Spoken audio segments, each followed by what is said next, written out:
Merry Meet, Annie here. I'm going to talk a little bit about Beltane, and the day inspired it, even though it's not Beltane yet. The majority of the day today was extremely sunny and warm, and I am sunburnt and windburnt, and I just gloried in the fact that I was out for so much of the day, enjoying the day. And then, as the evening came in, a rainstorm and a thunderstorm rolled in. You may hear some of the rain outside. And that is actually when thoughts of Beltane crossed my mind. The combination of the beautiful late spring, warm, even hot day with the moving in of something thunderous and darker and deeper and cooling. It inspired thoughts of Beltane in me.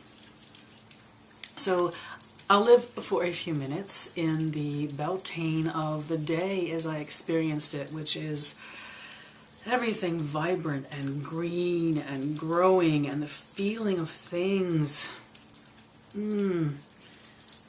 expanding, ever growing more vibrant, and me expanding and feeling more vibrant, getting outside and getting dirty and getting sweaty, and it's just that kind of day, a celebration of the season of Beltane, what the earth is doing, what moves in the earth it's past the awakening, it is the unfolding, the realizing, not of achieving potential, but of knowing there is potential, of what things will become, absolutely will become. I have a poem that I use in my book of the year for Beltane, and it is one of the Homeric hymns, this one to Aphrodite, and it goes, "She is our darling, she who under the wheeling stars makes all things blossom and bear fruit. At her approach storms clear, dark clouds dissolve to blue, sweet earth and all the oceans smile.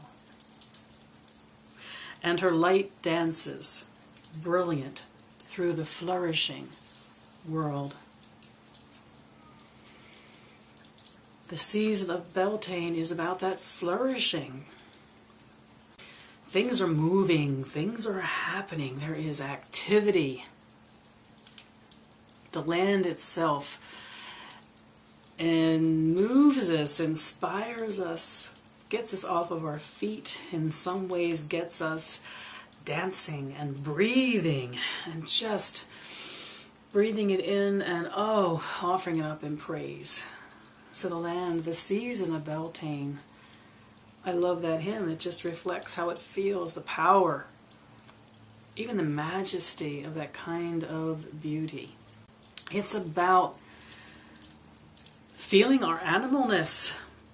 It is feeling our walking the earth and being one with it and part of it and part of what we see. You know, we've come out of the cave and we are out in the sunlight, literally and figuratively. We are out in the sun, no shadows.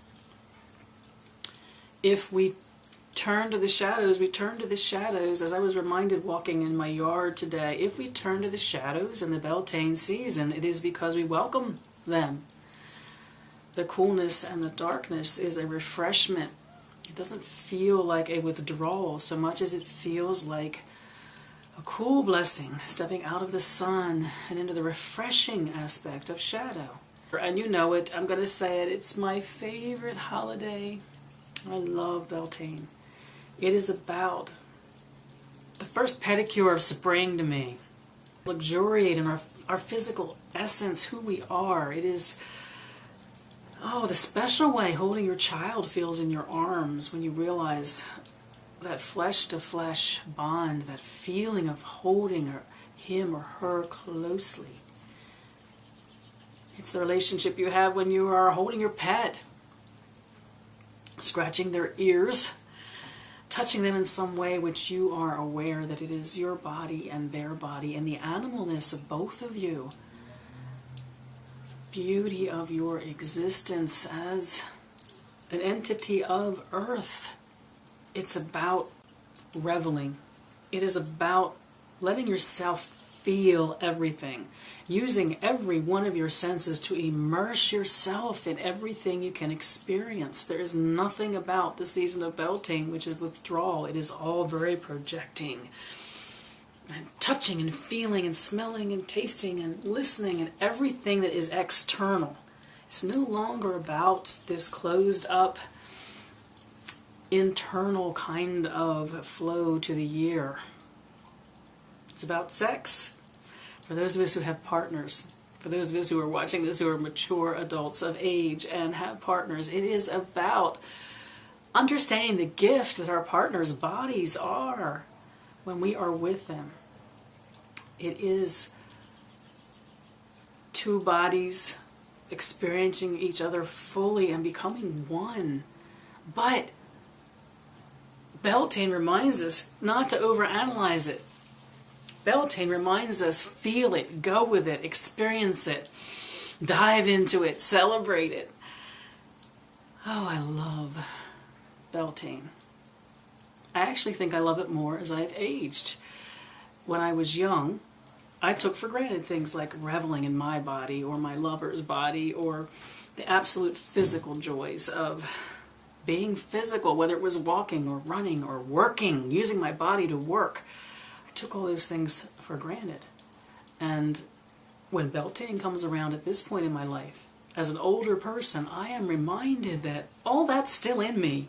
I am as alive and vibrant no matter the limitations that my age have brought to me. I didn't used to need a reminder of my animalness. And it's good now that as I slip away from that connection and live in my old fart world of I'm comfortable on my recliner and with a book, thank you very much. It is wonderful to use this holiday to remind me that it's not changed. I just have to grasp it, explore it, touch it, and know it all over again. And that's what the day felt like today. Dirt under the fingernails, sweating. I'm still sticky and not clean from the day that I've had. Beautiful and wonderful. And then, as the late afternoon rolls through, in comes a storm, a thunderstorm. Oh, the first of many that will happen now to through midsummer and into July even. A boomer that frightened the dogs and sent them scurrying and sent the curtains dancing in the window with fresh air coming through and the temperature suddenly lowering. And then the whole other aspect of what Beltane is literally blew in the windows and came to me and reminded me to reflect on another aspect of what Beltane is at the spiritual level.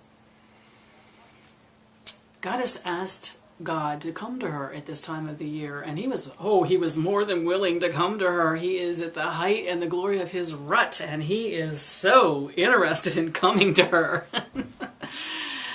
And she said, it's not just your seed that I need your life. I need your life-giving force. I need you to be with me in more ways than just being physical and offering your seed. I need more of you. And he's quite taken aback by that.